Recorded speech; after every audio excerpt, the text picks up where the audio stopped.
Emotional intensity is one of the most frequently reported and least understood features of ADHD. Many people with ADHD describe feeling emotions more quickly, more strongly, and for longer periods of time than others. A small disappointment can feel devastating. A minor conflict can feel overwhelming. A brief embarrassment can linger for hours, if not days. From a developmental psychology perspective, this pattern is closely linked to differences in brain maturation. In a 2014 journal article, researchers demonstrated that individuals with ADHD often show delayed development in prefrontal regions responsible for self regulation. These regions play a critical role in monitoring emotional responses and applying the brakes when reactions become too intense. In his book ADHD, A Handbook for Diagnosis and Treatment, Russell Barkley describes ADHD as a disorder of self regulation, not simply attention. This includes difficulties regulating emotions, motivation, and behavior. When emotional systems activate quickly and regulatory systems respond slowly, intensity automatically increases. Social experiences also contribute. Many individuals with ADHD received frequent negative feedback during childhood and adolescence. Repeated criticisms can heighten emotional sensitivity and vigilance, making reactions stronger over time. Importantly, emotional intensity is not a sign of weakness or immaturity. It reflects predictable interactions between neurobiology, learning history, and environmental stress. Understanding this foundation allows students to replace shame with scientific understanding. Emotional regulation refers to the brain's ability to notice, modify, and recover from emotional responses. It does not mean suppressing feelings. In fact, emotional suppression has been shown to increase psychological stress and rebound effects. Healthy regulation involves three main processes: awareness, modulation, and recovery. Awareness involves recognizing emotional states. Modulation involves adjusting intensity. Recovery involves returning to baseline. Neurocognitive research shows that executive control networks support these processes. These networks include the dorsolateral and ventromedial prefrontal cortex. In ADHD, these networks are often show reduced consistency. As a result, individuals may understand their emotions intellectually while feeling unable to control them behaviorally. This mismatch between insight and control is a major source of frustration. Many people report knowing they are overreacting but feeling powerless in the moment to stop it. Learning regulation therefore requires both knowledge and skill building. At the neurological level, emotional dysregulation reflects interactions between the prefrontal cortex, limbic system, and reward pathways. The amygdala processes emotional salience and threat. The prefrontal cortex applies regulatory control. In a 2014 research paper, Developing Attention, Behavioral, and Brain Mechanisms, researchers found reduced connectivity between these regions in ADHD, leading to weaker top-down modulation.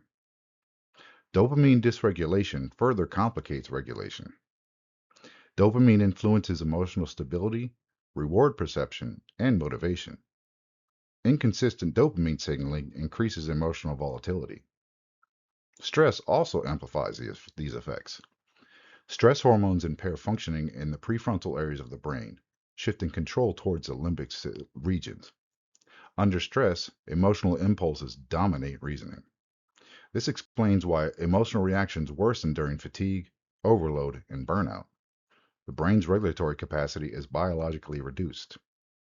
Recognizing this pattern reframes emotional struggles as neurological events rather than personal failures. So, small triggers often activate large emotional responses due to cumulative stress and depleted regulatory resources. In a 2017 research article titled Neurobiological and Systemic Effects of Chronic Stress, showed that chronic stress reduced resilience over time. Each unresolved demand adds to the physiological burden. Context switching also plays a major role. Frequent task switching increases mental fatigue and reduces cognitive efficiency. When regulation bandwidth is low, the nervous system interprets minor challenges as major threats. This activates sympathetic arousal and defensive responses. One may feel confused by the reaction, asking why minor issues feel so overwhelming. The answer lies in accumulated load rather than individual weakness. Reducing baseline stress is therefore essential for emotional stability. The concept of overreacting implies intentional exaggeration. Emotional dysregulation does not involve conscious choice. Clinical research demonstrates neurological constraints on regulation. Most individuals with ADHD experience delayed reflection. They feel regret, they feel shame, but insight often occurs after the emotional escalation has already occurred. This delay leads to toxic shame and self-criticism. Distinguishing dysregulation from misconduct changes how people respond. Support replaces punishment.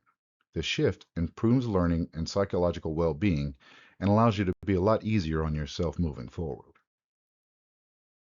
Shame activates the brain's threat system. Studies have shown that social rejection activates pain-related neural circuits. Threat activation increases cortisol and reduces prefrontal activity. This weakens emotional control. Self-criticism therefore worsens regulation capacity. Many individuals with ADHD develop harsh internal critics in response to repeated failures and experiences. Compassion-based interventions have demonstrated benefits. Research has shown that self-compassion training improves emotional stability. Safety enables regulation. Threat disables it. Reducing shame is a core component of effective ADHD intervention. So what actually helps regulate emotions? Effective strategies target physiological arousal first. So things like pausing and giving yourself a few moments allows autonomic activation to decline. Studies show that naming emotions reduces amygdala activation by engaging language networks. So by simply giving a name to what it is you're feeling reduces the emotion significantly. Movement, breathing, and sensory regulation restore balance. Reducing stimulation prevents overload. So taking steps to prevent overstimulation is also something to consider. One's environment can have a much greater effect on your emotional state than you may realize. Mindfulness-based interventions show strong evidence for improving regulation in ADHD. Cognitive behavioral strategies have help reinterpret triggers and reduce escalation. The goal is to improve recovery speed, not emotional elimination. Long-term emotional resilience depends on self-compassion and systemic designs. You are not too much. Your emotions are signals, not flaws. Regulation is a learned skill supported by practice and environment. Support creates control. With practice and compassion, emotional intensity becomes more manageable. You deserve understanding, especially from yourself. Education transforms struggle into skill. Until next time.